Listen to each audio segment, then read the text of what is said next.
कौन से एस्टेरॉइड्स बेहद खतरनाक हैं? डायनासोर जैसे प्राणी की पूरी प्रजाति को खत्म कर देने वाले एस्टेरॉइड से आज हमें कितना खतरा है?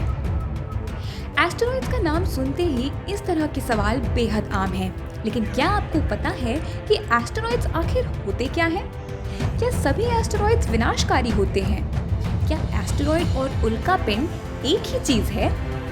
इन सभी सवालों के जवाब आज हम आपको देने जा रहे हैं। तो क्या होते हैं एस्टेरॉइड्स? एस्टेरॉइड्स वे चट्टानें होती हैं जो किसी ग्रह की तरह ही सूरज के चक्कर काटती हैं, लेकिन ये आकार में ग्रहों से काफी छोटी होती हैं। हमारे सोलर सिस्टम में ज्यादातर एस्टेरॉइड्स मंगल ग्रह और बृहस्पति यानी मार्स और जुपिटर की कक्षा में एस्टेरॉइड बेल्ट में पाए जाते हैं। इसके अलावा भी ये दूसरे ग्रहों की कक्षा में घूमते रहते हैं और ग्रह के साथ ही सूरज का चक्कर काटते हैं।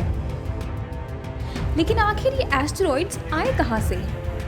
करीब 4.5 अरब साल पहले जब हमारा सोलर सिस्टम बना था, तब गैस और धूल के ऐसे बादल जो किसी ग्रह का आकार नहीं ले पाए और पीछे छूट गए, वही इन चट्टानों यानी एस्टेरॉइड्स में तब्दील हो गए। यही वजह है कि इनका आकार भी ग्रहों की तरह गोल नहीं होता। कोई भी दो एस्टेरॉइड एक जैसे नहीं होते। आपने कई बार सुना होगा कि एवरेस्ट जितना बड़ा एस्टेरॉइड धरती के पास से गुजरने वाला है, तो कभी फुटबॉल के साइज का एस्टेरॉइड आने वाला है।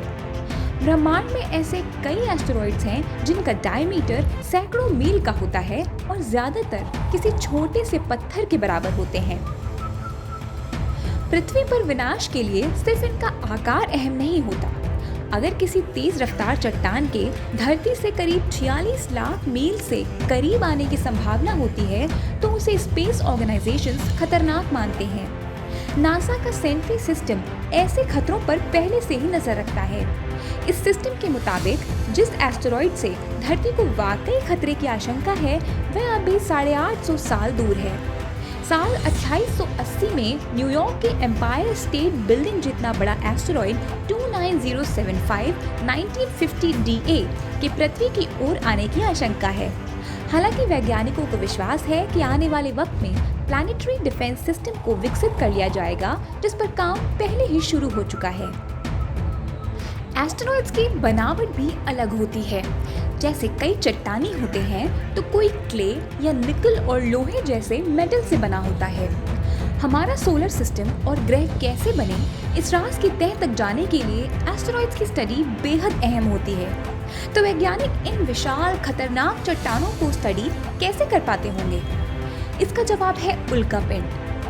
अब हम आपको बताते हैं कि एस्टेरॉइड्स और उल्कापिंड में क्या अंतर होता है और ये आपस में कैसे जुड़े हुए हैं।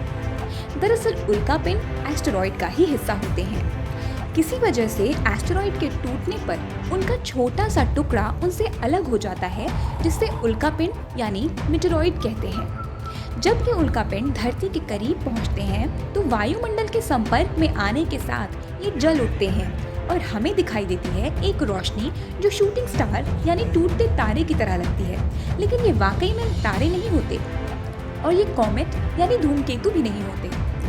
धूमकेतु भी एस्टेरॉइड्स की तरह सूरज का चक्कर काटते हैं, लेकिन वे चट्टानी नहीं होते, बल्कि धूल और बर्फ से बने होते हैं। जब ये धूमकेतु सूरज की तरफ बढ़ते हैं, तो इनकी बर्फ और धूल वेपर यानी भाप में बदलते हैं, जो हमें पूंछ की तरह दिखता है। खास बात यह है कि ये धरती से दिखाई देने वाले कॉमेट दरअसल हमसे बेहद दूर होते हैं, जबकि अगर उल्कापिंड हम देख पा रहे हैं, तो इसका मतलब है कि वह धरती के वायुमंडल में दाखिल हो चुका है। जरूरी नहीं है कि हर उल्कापिंड धरती पर आते ही जल उठे। कुछ बड़े आकार के उल्कापिंड बिना जले धरती पर लैंड भी करते हैं और तब हम उन्हें मीटेरॉइड कहते हैं। नासा का जॉनसन स्पेस सेंटर दुनिया के अलग अलग कोनों में पाए गए मीटेरॉइड्स का कलेक्शन रखता है और इन्हीं की स्टडी करके एस्टेरॉइड्स, प्लैनेट्स और हमारे सोलर सिस्टम की परतें खोली जा रही हैं। अभी ब्रह्मांड के सारे रहस्यों से पर्दा उठना बाकी है, लेकिन आसमान से पृथ्वी की ओर तेजी से बढ़ रहे एस्टेरॉइड से डरने की जरूरत नहीं है, क्योंकि वही उन रहस्यों के पिटारे की चाबी है।